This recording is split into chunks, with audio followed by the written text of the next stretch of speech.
for a long time, people have been using Discord, happy with it. But now suddenly Discord has pushed an update through where they now require you to verify your identity. And this is, I would say it goes too far in terms of it invades your privacy. It demands that you scan your face, you hand over biometrics, which I don't think anyone should ever do. At the end of the day, your electronics are what you own and are doing. And whoever controls those electronics that have all those passwords, have all those accesses, have all those things, they control your life. Now I think is the optimal time to look at alternatives.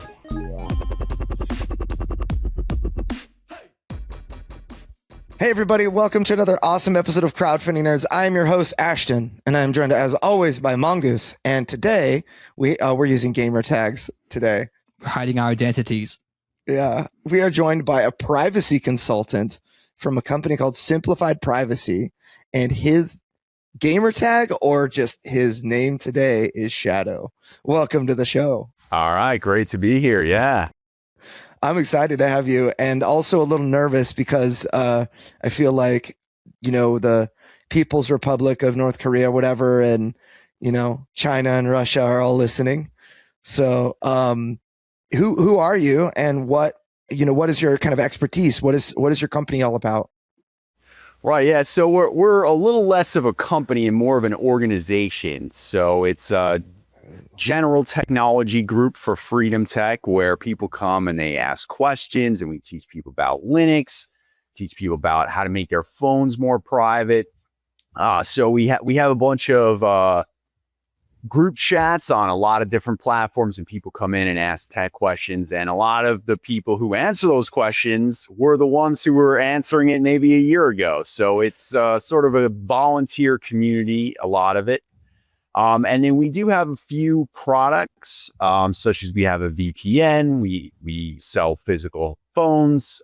So we have a bunch of services, but the overall spirit is getting people in the right direction with their technology choices and how that affects their life. Some of it is not just purely a tech support type question, but sort of more psychological issues, like how do I get my my friends and family to use these more private alternatives, right? So it's not always a technology problem. Sometimes it's more of a social issue of getting people in the right path. Well, that's actually kind of hits the head of my general problem. I think I've shared on previous podcast episodes about how I use this analogy of you've got one town and you have a restaurant and you want to get people to your restaurant. So the best place to put your sign is right next to the freeway or the busiest street in the town, because then the most people will see it and they'll say, oh yes, this looks interesting. And maybe they turn off at the next exit, which is where your restaurant is, and they give you a try. Or they say, I'm going to remember that and go there at some point. What is not very effective is putting it on a road that is in the back, which isn't traveled very much, but is very private. And it's the same sign. It's just not pulling as much weight for you because of where it's located. And I kind of use that as an analogy to say, like, okay, you've got these heavy traffic veins like Facebook or Discord or, other places like TikTok, that a lot of people just go to. And it's very easy to, create your own community and get people to jump in because the customer behavior is like, well, I use this anyway. And so here's just another tab or another Discord server that's in a line of servers that I already frequent. So it's very easy to kind of get them to adopt the additional behavior. But, and I use like an example of where I used recently, I think, where, one example that is not good for a creator typically is, and I've seen it done on a number of occasions, where like a board game creator will create forums on their own website that they want people to use. And some people, when they get they get that person's game and they're really excited and they're playing through it and they're asking questions because they're going through it and thinking about it right now. But over time their interest trails off, and rather than being a kind of like a regular person that engages, it's not something they're actively thinking about because they're not actively playing it now, and they forget to go to the forums, and of course they just kind of, the forums die over time, right? And so that has kind of always been my objection to moving to something like, we'll probably talk about Nostr and other things like that, but just as somebody that I just think, the government, I mean, there are a number of different aspects to this, and we can just address them probably one at a time, but like, why even bother with privacy? If the government has all my information anyway, and things like that. So wherever you kind of want to start there, let's do that. Yeah, so the first point is on your analogy of the road signs, right? So there might be more people who see the billboard on the highway, but just because they see the billboard on the highway, it doesn't necessarily mean they're going to buy it or they're going to engage with it, right? So on Facebook, you have people that have millions of friends, right? They're just everybody and their mother. You meet them, hey, follow me, poke me, whatever. But then you may not actually ever even appear on those people's feeds on Facebook unless you pay money advertising to them as though they're a brand new person. So with a lot of these platforms, you have the reach, but you may not actually have the impact. And so there's nothing that prevents somebody from having the billboard and having some of these alternatives that are on a more, let's say, the private, uncensored, their own block, because then once you get people to engage with your project, whether it's a game, whether it's a website, whatever it is, once they're engaged, they'll enjoy this experience that you have for them of these alternatives and not feel trapped. And so, a lot of people who are playing a lot of computer games, video games, they may be much more technically inclined. It may be easier for them to figure out some of these things. And in the same way that you're offering this immersive experience, this escapism through the game, a lot of those same people may seek these real alternatives to escape this 9 to 5 drudge of being told what to do, right? And so the other point is that I'm sending money to one of these games, right, or a project, a blog. How do I even know that they're the one who is getting it, right? So if you're begging for money on Facebook and all the time these social medias are hacked, famous people's Twitters are hacked all the time. Look at Vitalik Buterin, the creator of Ethereum. Was Ethereum hacked? No, it was Twitter that's hacked, and people are posting, hey, use this link to access this new coin. So he's thinking of it as, oh, I'm doing the most fundraising by being on Twitter, but meanwhile it's exposing to all these hacking incidents. Now, am I saying if you don't do what I say, you're going to immediately lose everything you own? No. But all you need is one incident where people donate money to something that turns out was not you or the scam. So you're putting your keys, you're letting someone else hold the keys to your car, if you will. And that's even assuming that there's not malicious intent from these companies. So corporations never have malicious intent. What do you yeah, well, maybe it's not even malicious, but they're certainly not on your side. I mean, look at we're using the example of Facebook, right? So Facebook even changed their policies with games. So they had third-party apps and games that had certain reach and had certain rights, and then they changed the algorithm, and all the time you see changes to what percentage of the creators get, right? You saw this with Apple fighting Epic Games. What was it, Epoch Games? Mm-hmm. Yeah, so Epic Games over Fortnite. Yeah, Epic Games. So you have these types of issues of who gets a percent of the revenue, and you may be giving up a huge percent of the revenue to this party, this company, that all they're doing is being the highway for you to put a sign on. Yep. And at the end of the day, the purpose of your sign on the highway is to get them off the highway and onto your private street, where now you control the narrative. You can get the revenue, you can get the security, the guarantees of you're not going to be censored, and also the control over your project, right? One of the things that drives people to make their own game, to make their own project, is they want to have control over their own life and not be told what to do. And that's another big part of this censorship privacy thing. So I think another thing that maybe is more pertinent to this conversation is Discord, because even if you have this highway, everyone's using it, well, they can change the sign, right? And this is what we're currently seeing in Discord, where for a long time, people have been using Discord, happy with it.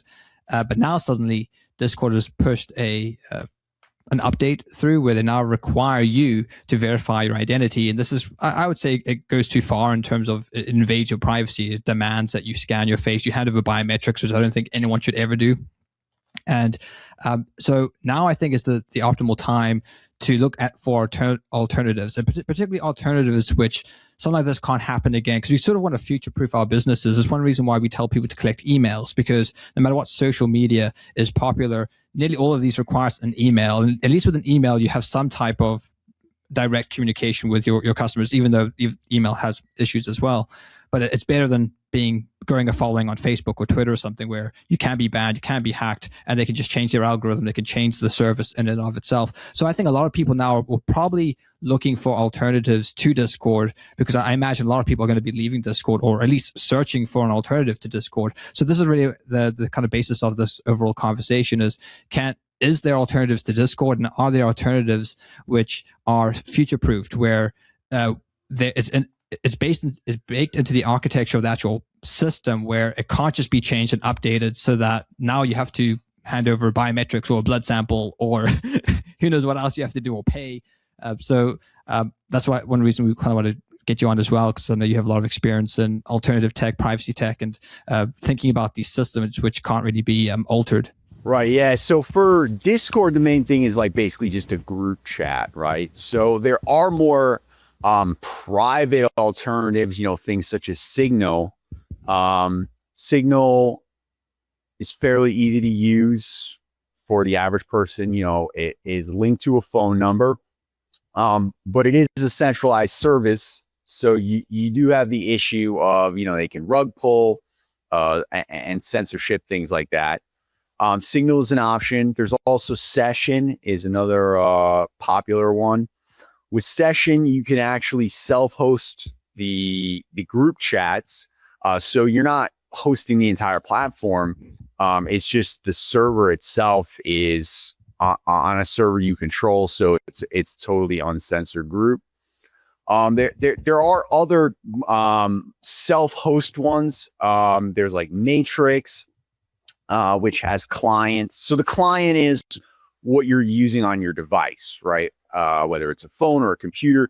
And a lot of these different protocols, they'll allow you to use different clients within the same protocol. So like an example of that is Matrix. So you could use Element, which is the official one, or there are all types of different community clients.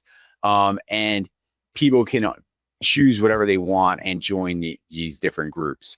And so there are many different choices. You don't have to per se use only one choice. It's pretty easy to set up a bot that can, copy. The bot is basically copying and pasting what somebody says on one platform and putting it on another, so people can all interact.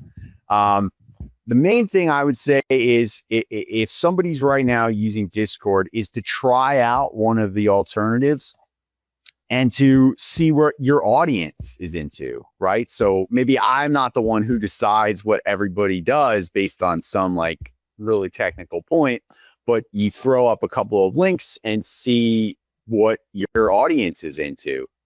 and what they go from there. There's also a lot of alternatives for social media. There's things such as Nostr, which is an alternative to Twitter.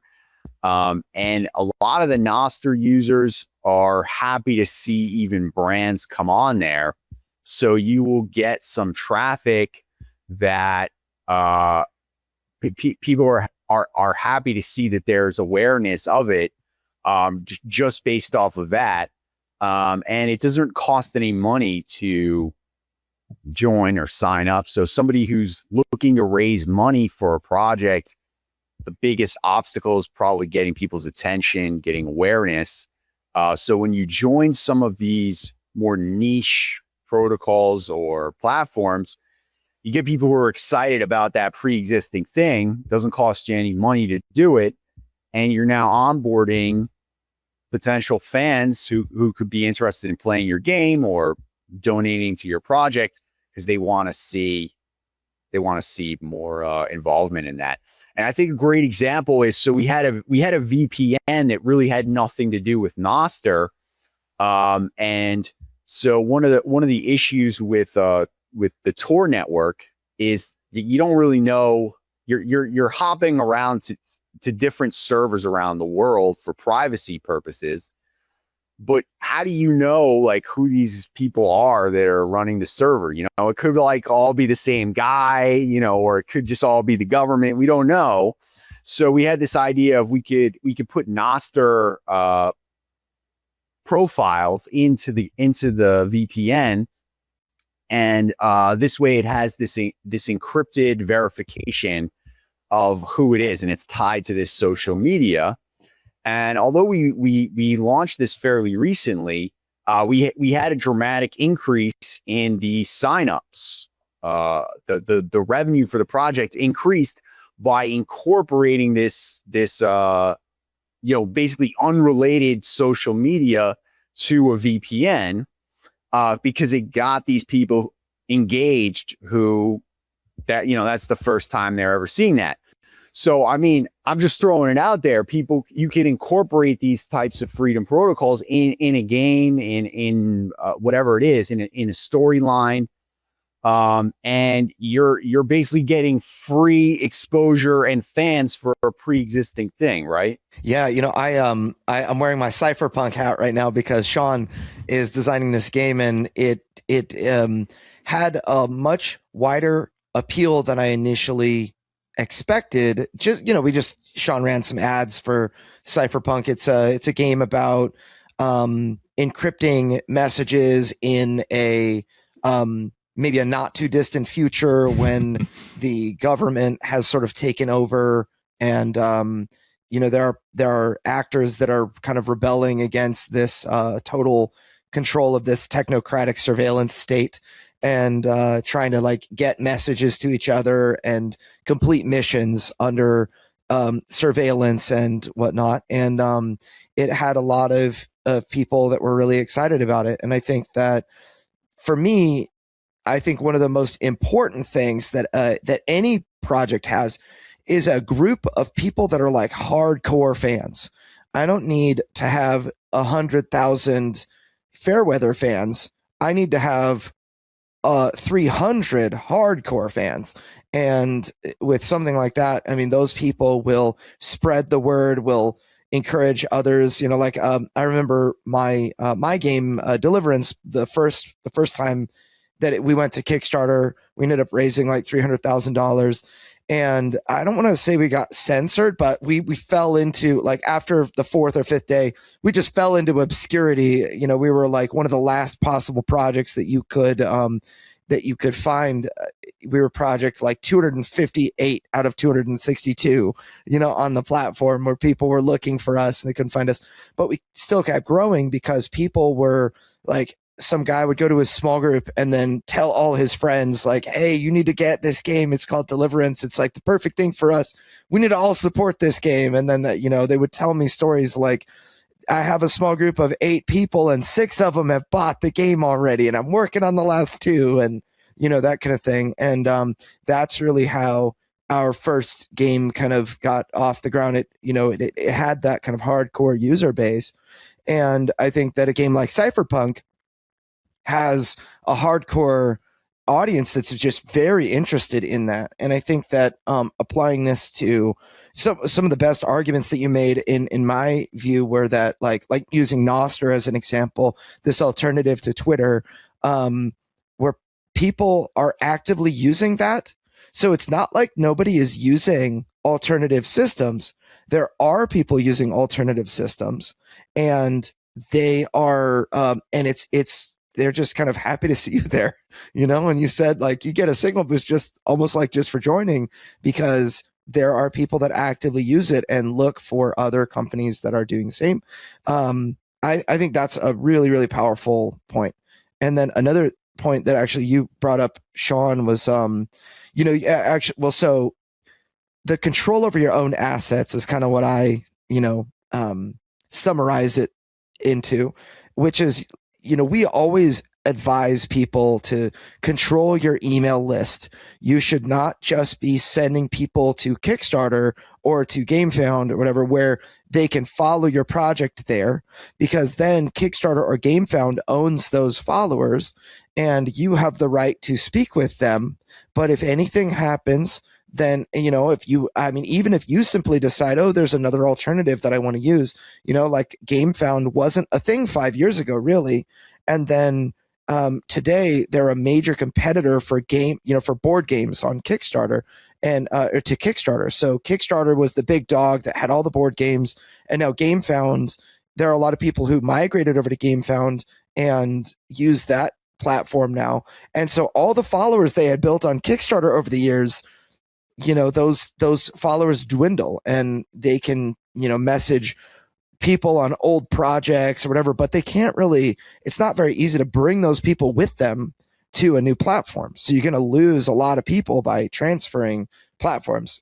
The one thing that is very consistent in all of this is your email list, because you can own your email list. If you download that list, even, if MailChimp decides you're excommunicado, then you can just jump up on MailerLite, and you're, or whatever. Right. And so that, I think, is a major example of a way in order to kind of safeguard your long-term marketing plan is the email list. And what you're talking about, it sounds like, is a way to safeguard some of that social media. It's like in a way, I kind of look at it like stocks and bonds, where if you invest into the stock market, maybe you do that with the majority of your investment. But like, I don't know. I mean, you guys probably both don't like Bitcoin, because I think it's this ridiculous commodity that has no value, that goes up and down, and the CIA owns it now. But but there are, cryptocurrency is more volatile, right? And so if your entire savings is in cryptocurrency, I mean, you may elect to put a portion of that into bonds, which are pretty stable. They're not going to get you very much return, but they're relatively liquid. And I feel like in this way, something like Nostr is akin to bonds, which is more stable, that, like you said, the rug can't quite be pulled out from under you as easily. I never thought I would hear Nostr compared to treasury bonds, but here we are. Yeah, I mean, I definitely agree with your analogy, right? We have limited time, we have limited energy resources. And so it's how do you invest that and get the most return, right? And so if you're doing fundraising, you probably have a lot of time, but not a lot of money. And so with the big tech platforms, there may be the reach, but you may have to spend money to get that reach. Like everybody talks about YouTube, but unless you're spending money on ads with YouTube, you're buried in the 1,000th page. You may get lucky with a random video that goes viral, but do people actually see your new videos when they hit subscribe? We've all seen that guy who has one video with 1 million views, and then every other video he's done since then has 5. So It's getting people off of those things and onto something you control. Like you guys mentioned, email lists, and there are these alternatives like Nostr. And a lot of them, you know, if you're on Twitter, you can copy and paste that same content onto Nostr. And so really the only time you're losing is learning how it works and creating an account and stuff. So that stuff is pretty easy. You can do in an hour, and you can get a decent return on your time, and try and raise awareness of your project. And also, one of the things is that it's hard to get people to change their behavior.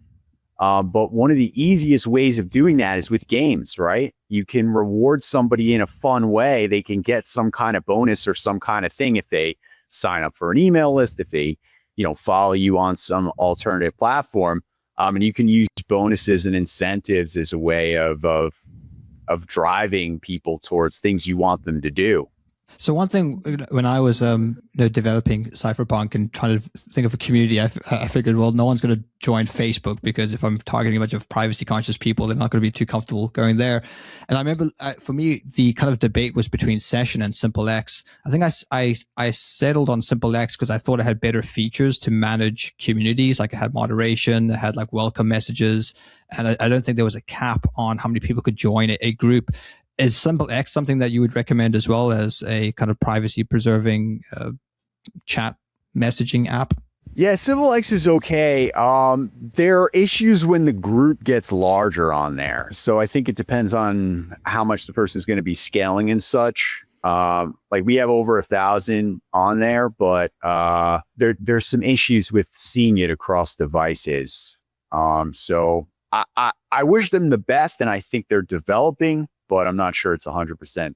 I'm not yet ready to go on a podcast with people who are not techies and be like, yo, you got to use SimpleX or you're having the CIA look at everything you're doing, right? So I think getting people on the right path, you know, regardless of which one they choose, you know, there's Signal, there's Session, there's SimpleX, there's Matrix, there's a whole bunch of them. So I would say to a young developer to, you know, pick 2 or 3 that they like and throw them up and see what your fans are into and what you get the most response from there.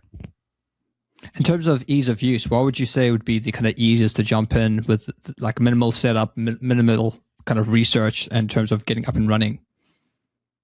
And also popularity. Yeah, it's a tough one. I mean, Signal has the most users. So, I mean, even on our thing, Signal is the most active. But it is a centralized service. So a lot of the problems we discuss do carry over to Signal. Session is harder to set up for the creator, but for the end user, the customers, they can just join in a second. SimpleX is a mixed bag, right? So it is easy to use and all that, but there, you know, I'm not going to pretend that there aren't some problems with the platform. Hey, crowdfunding nerds, if you're looking for an awesome fulfillment partner for US shipping, you should really consider Bridge Distribution and Fulfillment. I personally use them. I've used them for multiple projects. They do such a great job. They also can fulfill Amazon orders and get you prepped for Amazon and their warehousing team. I have been so happy using Bridge Distribution. I'm really proud that they're sponsoring us. If you reach out, bridgedist.com, that's bridgedist.com, let them know we sent you. All right, now back to the show. And then I know in terms of Session, you have, forgive me if I'm wrong, but you've set things up for your business in such a way that you have bots that can reply to people, and you've kind of, there's a bit of automation involved. Can you maybe explain how you have set up your Session? So and all the we features? use it as an email list, basically. So people, they write the bot and it adds them to this list. And then when we have new products or we want to update with people with information, we send it out to the list, and it's basically completely uncensored. There's no way to stop it. I mean, one of the problems with email is, so like everybody uses Google for their email. And so Google, like, yes, it's your email list, but if Google just decides that you're spam or you're not going to show up or whatever it is, they can just completely kill your reach. There's even been people with Proton Mail where they they fell on the wrong side of Proton Mail's thing, because a lot of this is you're sending out emails for your game or your storyline, and they don't like how frequently you're doing it, or they don't like the images you're using. You may be triggering all kinds of spam filters. So we use the session list as basically just completely uncensored, no way to stop it. And then also there's the fact that not that many companies use instant messengers as their main outreaches. So people are used to getting spam email, but you're not, there is no spam filter on an instant messenger, especially if it's encrypted. The server can't even tell what it is. So we use that to our advantage. So people are messaging for their personal lives or whatever, and we're now appearing as though we're their friend, in the regular feed. And that has a much higher click through. So we may only have, less than 500 people on the list, but it may generate 50 or 100 clicks for every message we send out.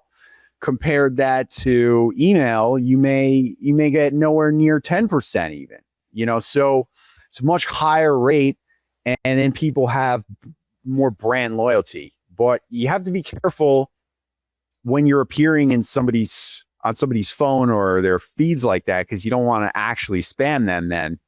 So it's like the movies where they tell Spider-Man, with great power comes great responsibility. You got to be careful and only send people stuff when they actually, when it's something good and you want to actually get clicks. Right. And do you have guides on your website that can instruct people how to set up something like that? Or is that something that you can jump in and, help people set up if they are interested in setting up a session group that acts like an email list? Yeah, we have open sourced the code, but I don't know if it's grandma ready to jump in. So I would say if they're interested in doing that, first they should definitely check out the protocol itself, and understand how to basically send a message and all that stuff. And then, hey, they can reach out to us. We could set it up for some minor fee and help you get started and answer questions, that kind of thing. So we could definitely do that. On our site, simplifiedprivacy.com, we list a lot of different alternatives. Here's Nostr, here's how it works. We have videos and tutorials and stuff like that for a lot of different protocols and clients. So there's Nostr, there's Session. There's also Arweave is an interesting one. It's basically, so a lot of people don't understand really how the internet works. So if you have a web server, let's say I have a web server and it's in Japan, right? And somebody from the United States goes to that website, it may be very slow to load from Japan. And that's even more true for a game, right? It's loading all these resources across the world. It takes all this time to do. So they invented what's called a content delivery network, which is basically a company, in this case, Cloudflare.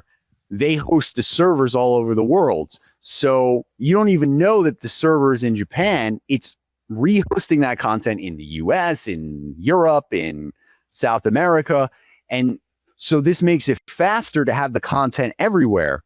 But the negative effect of that is the centralization and the loss of privacy, where this company, Cloudflare, is now your host, controlling all of the content in the world. In fact, right now, Riverside.com is on Cloudflare. So you don't realize it behind the scenes. You think, oh, okay, I'm going to Riverside. But you don't realize that I'm right now routing traffic to Cloudflare. And the effect is the Cloudflare ends up seeing basically everything and controlling almost everything. And you don't even realize it until one day they don't like you. Maybe you have copyrighted content, or you didn't file your taxes perfectly, or whatever it is. There's 100 things they could just decide. So somebody had the idea of, hey, instead of just using a centralized content delivery network, you could have participants paid in cryptocurrency. And so this is what sort of Arweave is all about, where you can host content on the web and it's served up by different servers around the world. But there's not a single entity that controls all of those servers. And so there are cost advantages to this. It's cheaper in the long term to host stuff on there. There's censorship advantages and privacy advantages as well. So people could, let's say they have a game, right? And there's all this art for the game. They can host the art on there. They can, the sky is the limit, really. Can even sell product on there, right? Like you could sell things. Sure. You could do anything cool. You could do with a traditional website. You know, one of the problems that we found with so I would say it's like most of the internet nowadays feels like it's hosted by Cloudflare or Amazon AWS. And when one of those two goes down, it's like half the internet is not accessible. And it was funny because AWS had a big problem, and then Cloudflare had a big problem in 2025. And we of course just at our company we knew, Cloudflare's down, or Cloudflare's having issues, or AWS is down, and I didn't really know why, but I knew that I couldn't go to practically any website that I wanted at all. So it is concerning to have. You make it so your game is more difficult to take down, or your main stuff. Even if you're not using it for the main product, if you have an alternative site on there that has information that people can access to find out what's going on, right? So even like Twitter is on Cloudflare. So they do have outages. I've seen, the whole point of it is that it's robust, but anybody can run a thing that never goes down or never has problems. It happens. Even if it happens once a year, you're impacting people's experience. And so there are alternatives and ways of doing things. Yeah. I'd love to talk about, I want to get more, why does it matter to me? So one of the things that I find is that if you are poor and unknown, you're not really a target for bad actors. It's when you start to achieve success that you become a target for bad actors. And I wanted to kind of talk about bad actors and how they act bad, if that makes sense. And, you've been doing a really good job explaining things like I'm 10, which I highly value. Sean is probably able to hear you talk like as if you were talking to an adult, but I think I'm like much closer to that 10-year-old in regard to my level of understanding of all of this. So, one of the things, but I've had personal experiences where I've been attacked, where I was targeted, where I had hackers put a profile together on me, and they knew me, they knew how many kids I had, they knew my sensitive data, like of course date of birth and other things like that. They knew kind of how to get at me as well. Like they I don't know if they observed me or what, but I detailed what happened in when I got scammed, but it was a very detailed scam, and the only reason that they would do that is if they thought that I was a valuable target. And there are a lot of stupid things, like you get an email from some random person is like, I am your bank, you need to put your social security number in here, or like download this PDF, it's a good idea. It's like, I don't know who this sender is, right? So there are people that fall into typical traps, or maybe somebody calling and like trying to they have more detailed things like AI trying to pretend to be somebody and whatnot. But for those of us that achieve any kind of level of success, you are making yourself more of a target.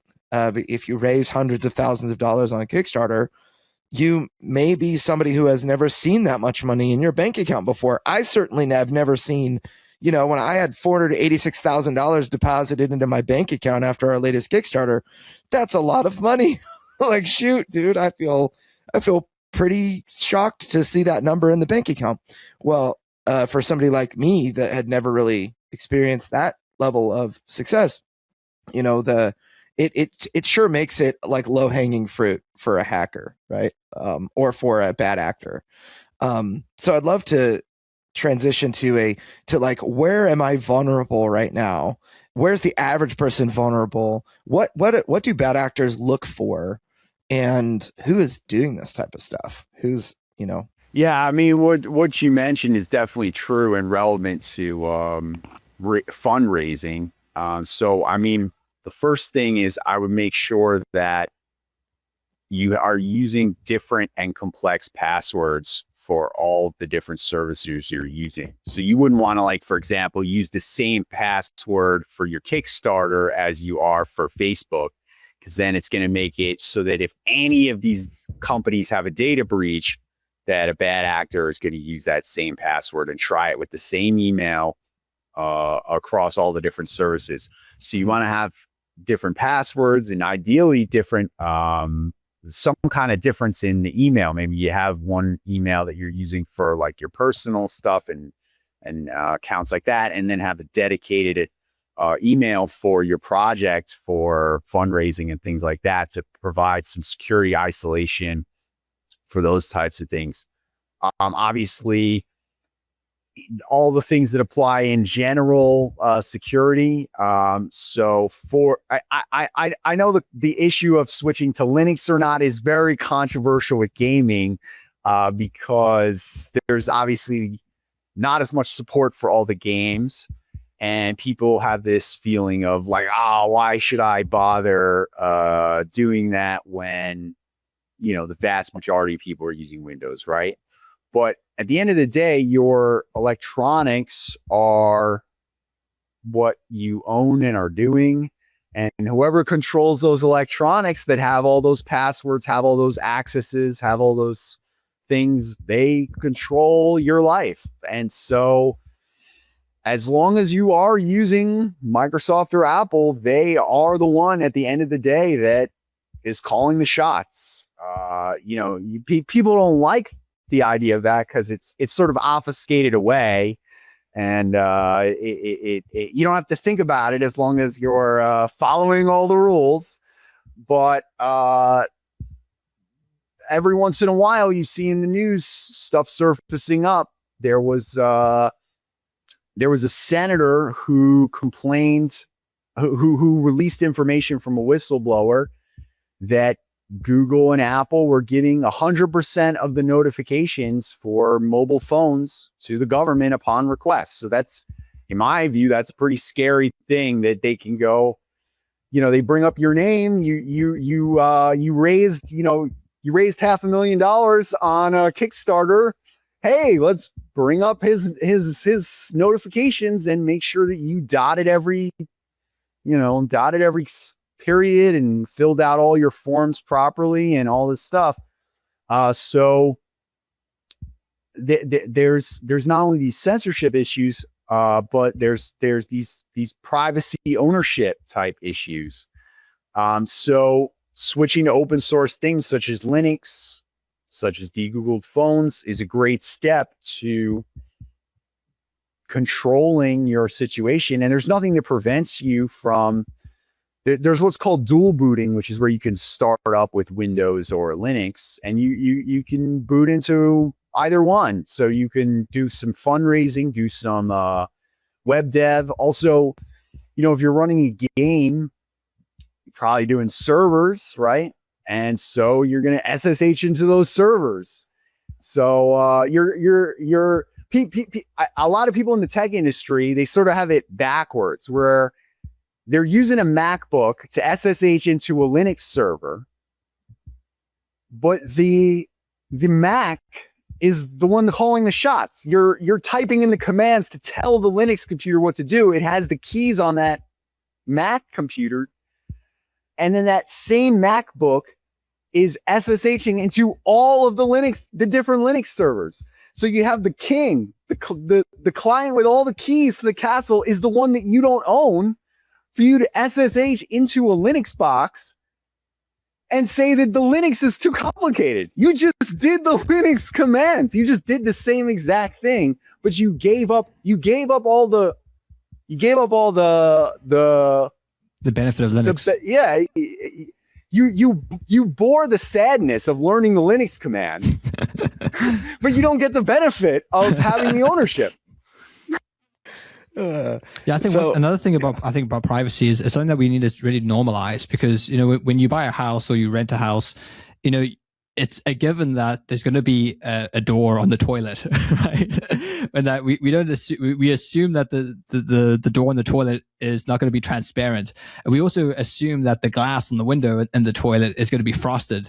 So we assume that that's going to happen when you buy a house. I think it's the same. That we need to kind of normalize privacy with tech, where we should demand that, yes, if I buy a device, that it keeps my personal information secure, and that it shouldn't just be blasting it out to whoever on the world. Because I think one of the dangers about Kickstarter is that you are bringing a lot of attention to yourself, and you are bringing a lot of attention that, hey, I'm somebody who's just raised a lot of money. There's a lot of money just about to be deposited in my bank account, which then makes you a target.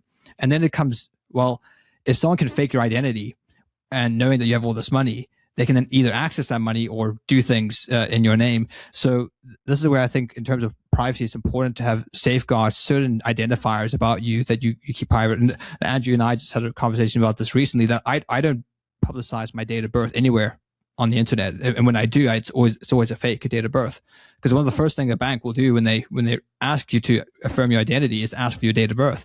So that's one of the I think the key metrics that needs to be concealed online is your date of birth. So something to keep in mind, and maybe even your name. My name, Sean, can be spelled many different ways. So you could spell it different ways on different platforms. And then if there is a breach and you see someone's trying to take out a loan in your name, and if it's spelled a certain way, well then, okay, well that must be because of this platform, because I only spell my name that way on that platform. So there's little things like that which might be important to kind of think about. But I do think safeguarding some of your personal information, your identity online is super important, particularly if you plan to go to Kickstarter.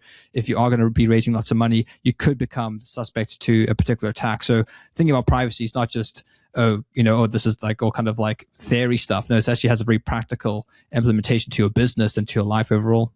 And it's also, it's not just for the developer, it's also for your customers, the users of the game, the people who bought it. They want their information kept private. If they feel like you're somebody that they can trust to give them your credit card and all that. Yeah, I have people that that are famous that bought our game, and I have their data. Like I have people's cell phone numbers that I've talked to that are famous actors now that are in my it. phone. Yeah, and I think that's something that those people really take very seriously. And even like normal people know that if I were to publicize the addresses on my, that I earned, that people needed to give to me, that means I will ship your product, your board game, to that whatever location you give. If I publicize that information, that is a crime. And people know that that's not good. Like, I don't want my address out there, and they just, I feel like in so many ways, when you ask them why, they're like, well, people could come to my house. It's like, well, what people? It's like, well, I don't know. How would I get, where would people start to care, enough? Like sure. Like the Trenda Aragua gang could come to my house, and then I could have a, maybe a shootout with a bunch of gangbangers on my lawn because my address was publicized. But I don't think that that's really going to happen. But at the same time, like, I'm still mad that you gave my data. Like, how dare you do that? So there's this like intrinsic understanding, but I think that of like that's a bad thing, that my data needs to be private. But there's maybe a lack of understanding of like what can go wrong when my data is not private. And part of what we talked about is that the government or other related entities can use that information to censor you, to take things that you have, And then, of course, there are hackers and, groups of people that scam that can try to take, and you can easily become a target for those people. There's one very popular scam where they give you a phone call and say, I have your child, or somebody that goes off to college, right? Somebody that no longer lives at home. You call and you say, I have your child, and you have to give me $100,000 or $10,000 or $5,000, and they're with me right now, and like somebody says, well, I need to hear their voice. And then you play an AI message of, Mommy, I'm so scared, help me. I'm in the tent in the woods. And that's an actual thing that happens. And that's why you just need a have code to word. So Yeah. between my wife and myself, we have certain code words. So if that ever did happen, I'd say the certain expression, and she knows the other half of the sentence or whatever. And they're like, okay, this is not you. So that's how we've internally as a family kind of prevented something like that from happening. Yeah. So, there are a lot of things that can go wrong, right? But one of the things maybe that's a big problem is that you have told the world that you have a child that just went off to college. I mean, you're volunteering a lot of information on social media that you don't realize can actually be used against you, by bad actors like that. Right. So, questions for you. Why does giving away biometric data like Face ID, why is that a problem? Like, and is it always a problem? Like Apple asking for my Face ID, it's very helpful when it's like, I need to make sure that my daughter just can't jump on the internet whenever she wants, or, whatever, if she needs to use my phone to text a friend or something. So that's helpful, but like, is that a problem? Yeah, I mean, it's back to that ownership issue, right? And so at the most low-level criminal, all they have to do is somehow get that biometric information. Like, I don't know if you ever see the movies, they always fake the thumbprint or the eye scan to get into the building. If you're raising money with Kickstarter, the larger that amount of money, the more interested they are in getting that information.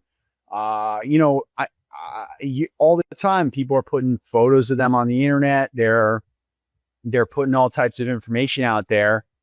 With AI, it's getting more and more possible to fake photos of people and to do stuff. So it's not that unrealistic to think that the data can't be gotten.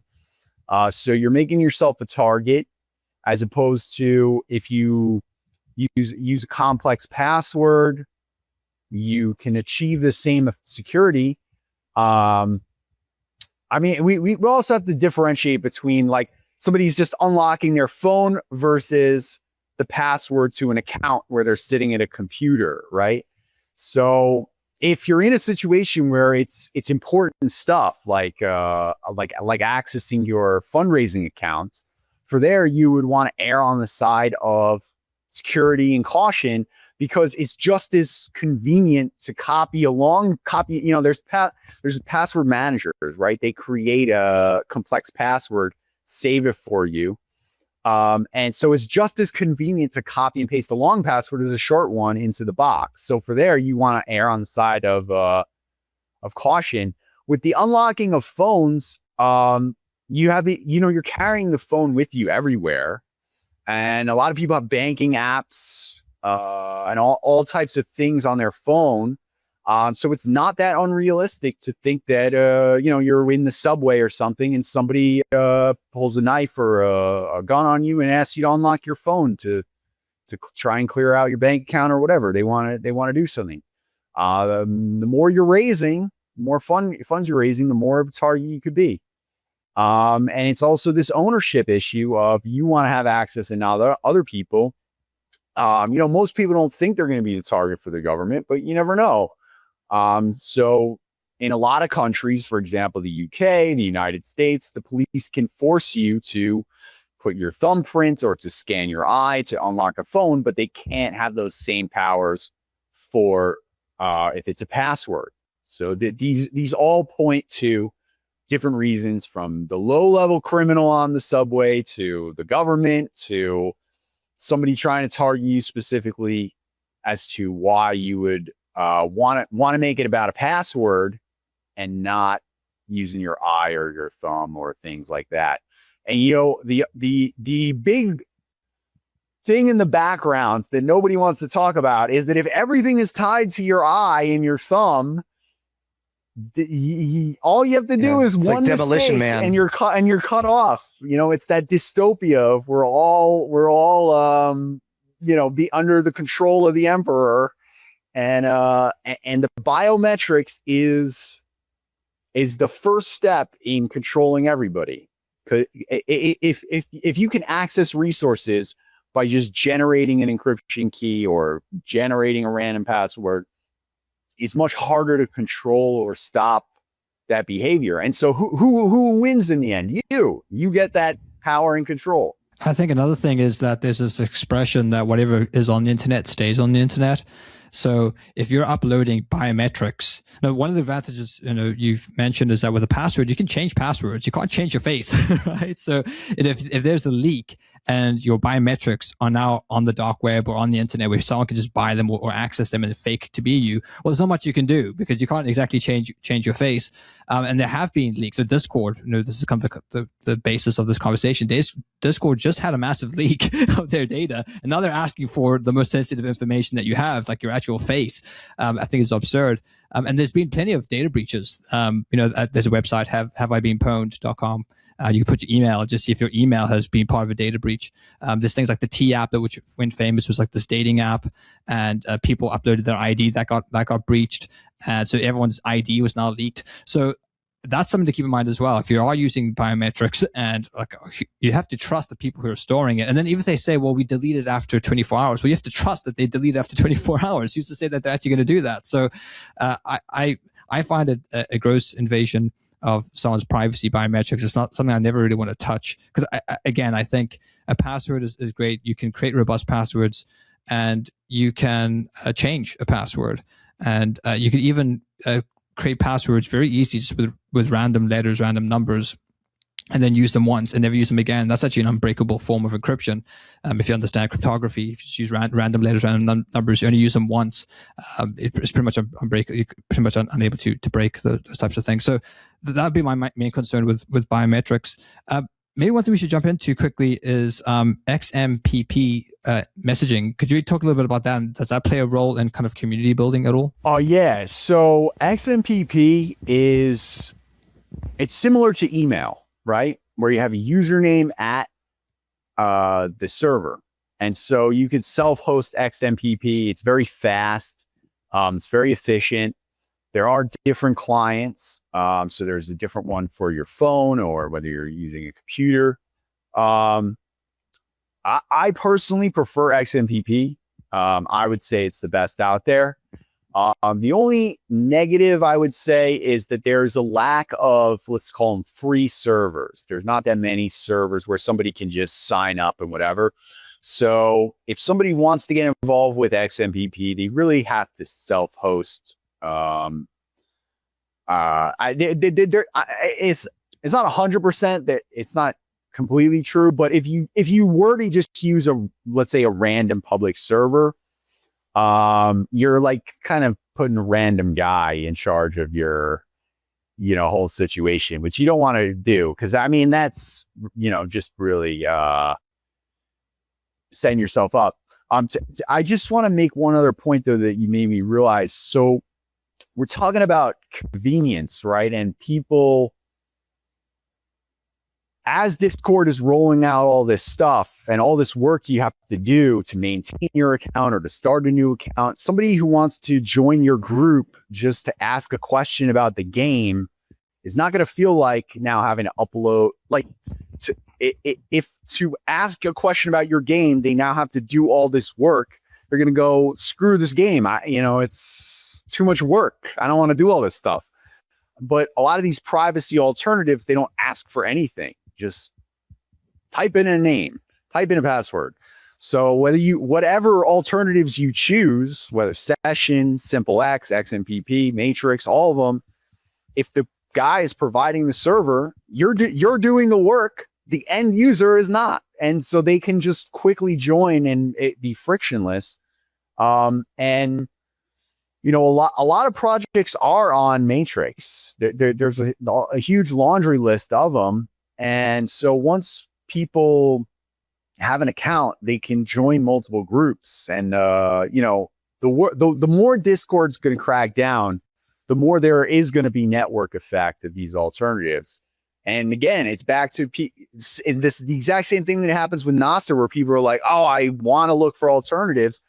People are going to go, I don't want to scan my face. I don't want to be on Discord. What are the games that have open source groups? I'm on, whatever it is, Session, Matrix, XMPP. I'm on it. What are the games that are there? Oh, I never heard of Deliverance. Let me check that out. I joined the group. Somebody posts a graphic. Oh, I didn't know they had that. And boom, you're onboarding people. Again, you're short on money. You're not short on time if you're listening to this podcast. Yep. So it's how can you get the most mileage out of what you have? And this is a way. Now, I have one last quick question for you. And this is, again, like I'm a 10-year-old. What are tips to make a solid password? So we talked about one, which I recollect from our conversation, which is to use a different password for each different service that you're using, to not make your bank account password the same one as Kickstarter and the same one as et cetera.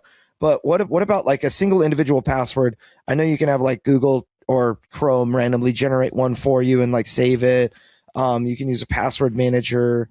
But what are like the fundamentals of like a solid password? Yeah, I mean, I would definitely recommend password managers as like the number one thing. It could be on any platform. You can have them even on phones. So whether it's Windows, Apple, Linux, any phones, they all have, there's programs like KeePass. And so these programs, they generate the passwords for you. So it's just one click, and you can label them like, this is my Kickstarter or whatever. And so then it has just one master password to open the password manager. And that is something you want to remember and have complex. And you're using the same one every day. And so then once you open up your password manager, from there, you go into your different sites. And of course, you want to back up. The password manager itself will save it in an encrypted format. So if somebody else comes along and they find your file, they can't just unlock it without the master password. And then, save a backup of that in like a thumb drive, save them on friends or your family's computer as a backup. It's encrypted, so they can't open it. And that is basically the gateway to all your different accounts. And it's not only is it more secure, but it's very convenient and is a good way to organize your life. So you can have little folders or topics, if you will. Maybe you have one for your project, maybe you have one for your personal stuff, and you can organize all your accounts in a very easy way. At the end of the day, a random password of characters, a string of gibberish that you save and properly store, it's going to be much more secure than me telling you some, remember your birthday and then go back 3 digits and add 2. It's KISS. Keeps it simple, right? Yeah, very I think good. One thing I would say is alliteration. So if you know the lyrics to like one of your favorite songs, you could use the first letter of each, and that way you can kind of have a sort of a semi string of random letters. Another thing you could do, I know on Windows machines you can install different languages. So once I've installed Greek, for example, and if you hit the Windows key and spacebar, you can then switch between different languages. So when you're typing in your password, you could be typing in Greek letters, and so that's another way to add kind of extra layers of kind of robustness to your passwords. So those are some of the simple tips I would recommend people use if they wanted to have longer passwords. Very good. Well, thank you so much for joining us. It's been a real pleasure and really a mind burner for me. Like just thinking about like how, all of this that I normally am very ignorant of. So thanks for joining simplifiedprivacy.com. Check it out. And, if you're interested in this, and we'll see you on the next episode, nerds. Hey, crowdfunding nerds, it's Andrew Lowen, and I wanted to introduce you guys to the Crowdfunding Nerds Academy. If you don't know, we have a do-it-yourself course system that will teach you how to build, excite, and prepare a crowd to fund you on your launch day. And that is our goal. I have used these systems to help raise over $30 million for tabletop campaigns, over 200 tabletop crowdfunding campaigns since 2019. I've generated over $100 million through e-commerce sales using these processes. These courses teach you how to replicate our results. They're made for the small creator. Over 150 of those people were first-time creators. These courses contain hundreds of hours of podcast discussions and tons of details that are almost impossible to find on the internet. And they have been distilled into concentrated courses that you can absorb quickly. They are designed to generate results. We hold nothing back. Visit crowdfundingnerds.com/academy to learn more, or just Google search Crowdfunding Nerds Academy.